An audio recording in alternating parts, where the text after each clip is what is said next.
Всем привет! С вами Валентина Лыкина, а давайте свяжем интерьерные подставки. Их можно использовать на кухне, в гостиной и даже в ванной комнате. Они могут быть двухцветные, однотонные, в виде подсолнуха, тюльпана и даже ромашки. Выбирайте то, что подходит именно вам. Потребуется любая пряжа.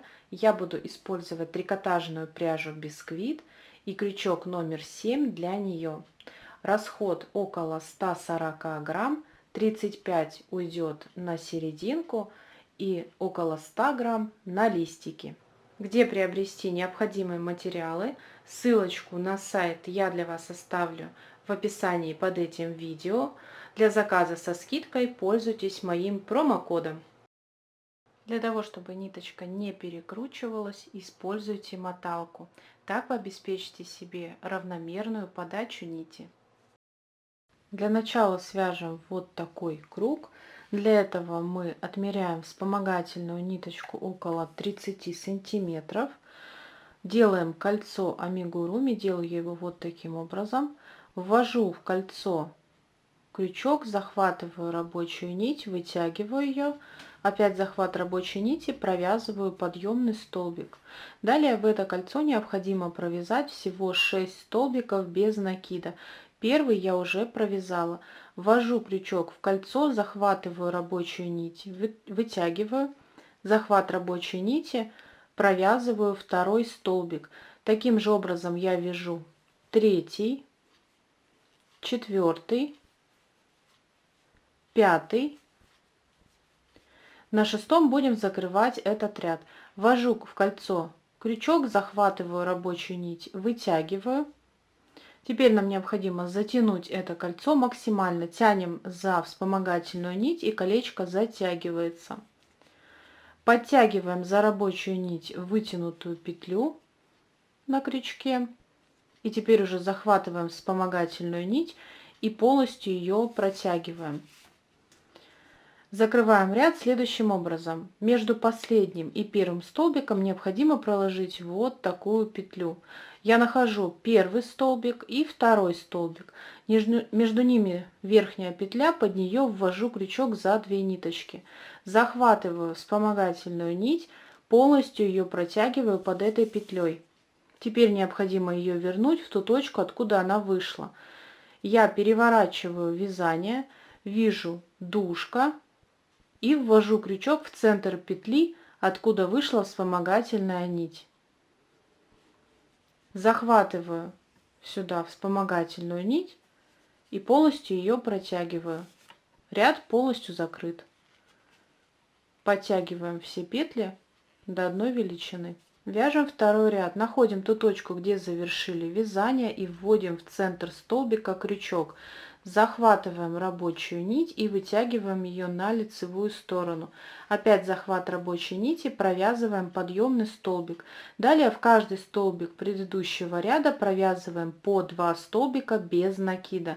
Таким образом мы будем делать прибавку. На первый столбик я уже провязала один, вяжу второй. В эту же точку ввожу крючок, захватываю рабочую нить, вытягиваю. Опять захват рабочей нити, провязываю столбик без накида. Нахожу следующий столбик предыдущего ряда, в его центр ввожу крючок, захватываю рабочую нить, вытягиваю и провязываю первый столбик, в эту же точку провязываю второй. Так мы вяжем до конца этого ряда и закрываем тем способом, который я показывала ранее. Вяжем третий ряд. Здесь мы также начинаем с той точки, где завершили вязание. Провязываем подъемный столбик. И в этом ряду у нас прибавки будут располагаться в следующих точках. Там, где мы делали прибавку во втором ряду, на первый столбик я буду провязывать прибавку, состоящую из 2 столбиков, в одну точку. В этой области первый столбик находится в конце этого ряда, поэтому прибавку провяжу в конце. Здесь продолжаем вязание. Сразу у меня располагается прибавка второго ряда. На первый столбик я провязываю 2 столбика без накида. Провязываю первый и в эту же точку провязываю второй. Далее у меня один одиночный столбик, прибавка второго ряда, первый столбик, значит здесь мне необходимо провязать 2 столбика в одну точку. Таким образом я сделала прибавку. Далее опять одиночный, прибавка и так далее, чередуем до конца этого ряда. Четвертый ряд начинаем аналогичным способом, как и все предыдущие. Провязываем подъемный столбик. И теперь прибавки будут располагаться между прибавками прошлого ряда. То есть вот она у меня прибавка и вот прибавка в третьем ряду. Между ними один одиночный. И на него я буду провязывать прибавку в этом ряду. Провязываю первый столбик и провязываю второй. Далее у меня следуют 2 одиночных столбика. Провязываю первый одиночный столбик и провязываю второй. Далее у меня по рисунку вот она прибавка была и вот прибавка. По центру одиночный столбик. На него провязываю 2 столбика в одну точку. Таким образом я чередую прибавка, 2 одиночных, прибавка и так далее.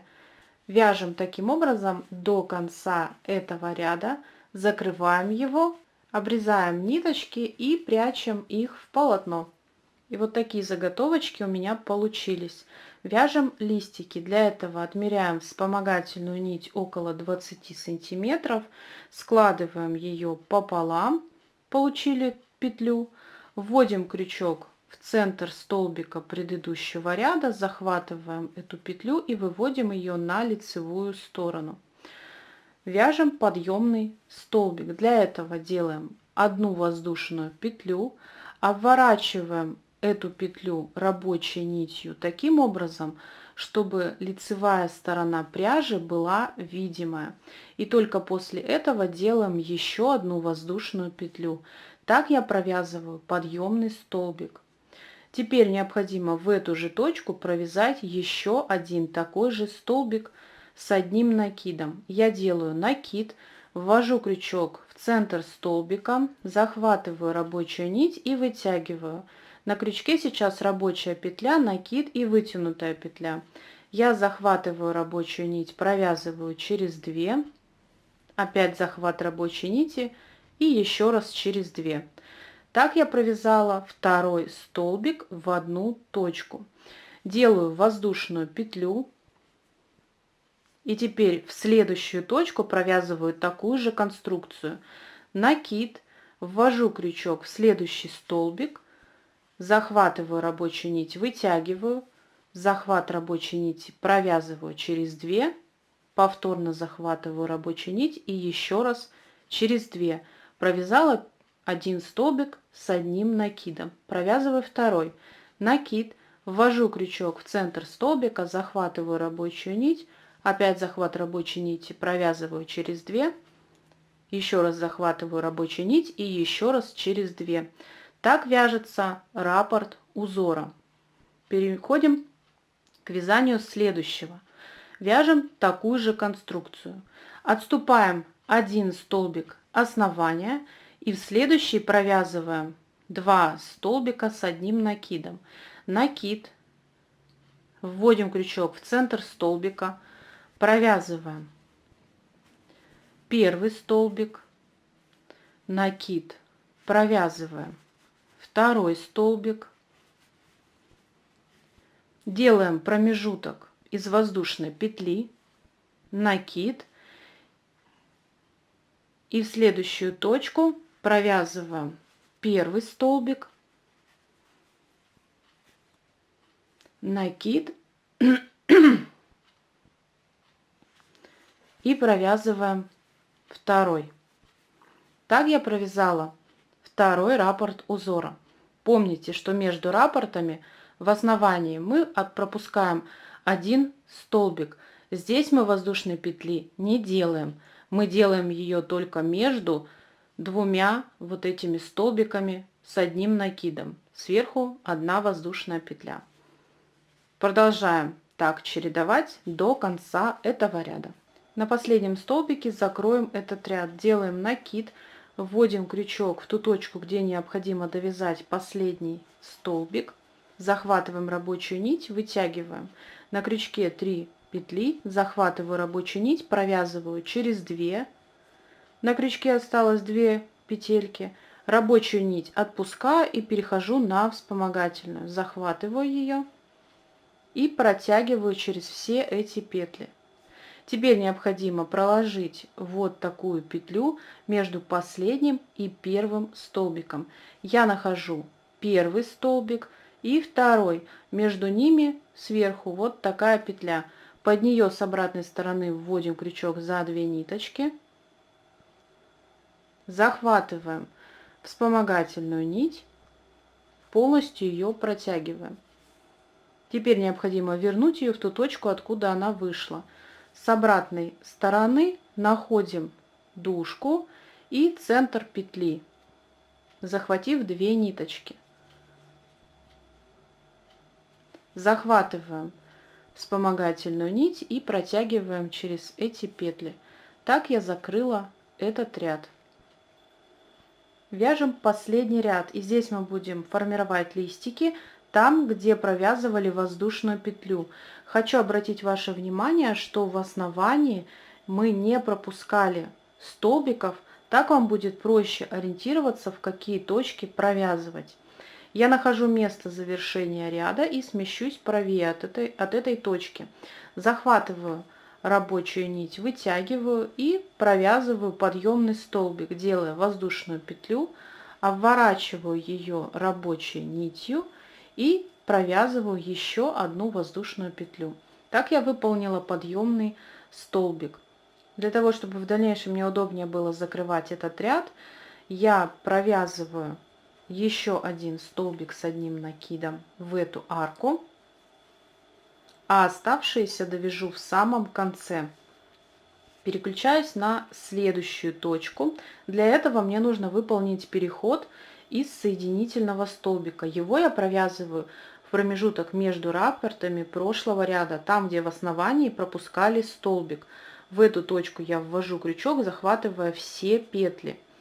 Захват рабочей нити, вытягиваю ее и протягиваю через петлю на крючке.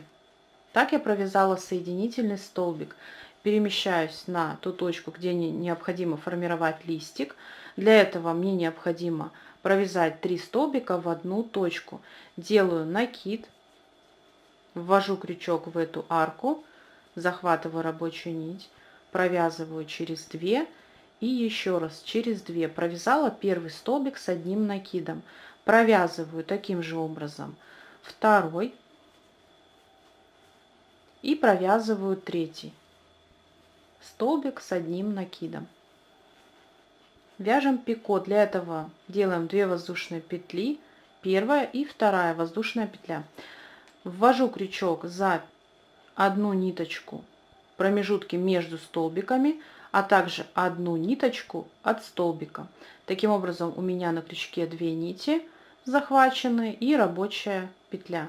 Я захватываю рабочую нить и протягиваю через все эти петли. Так я провязала пико. Теперь в эту же точку мне необходимо повторить столько же столбиков, то есть 3 столбика с одним накидом. Я ввожу крючок в основание и провязываю первый столбик, второй и третий столбик. Сейчас мы провязали раппорт узора. Теперь необходимо перейти на следующую арочку, выполнив также соединительный столбик между раппортами прошлого ряда, там, где мы в основании пропускали столбик. Также ввожу крючок, захватываю рабочую нить, вытягиваю и провязываю соединительный столбик. Переключаюсь на следующую арку и повторяю все то же самое, что и в этом случае. Довязываем таким образом до конца этого ряда. В конце ряда помните, что в последнюю арку, там где мы начинали ряд, мы провязываем 3 столбика пико И на последнем столбике, который необходимо довязать, мы закрываем этот ряд. Провязываем столбик, обрезаем ниточку, закрываем ряд тем способом, который я показывала ранее, и прячем эту ниточку в полотно. Вот такие подставочки получились. Интересно взглянуть и на результат вашей работы. Благодарю за ваше внимание. Подписывайтесь на мой канал, если до сих пор этого не сделали. Нажимайте на колокольчик и будьте в курсе новых мастер-классов. Всем пока-пока!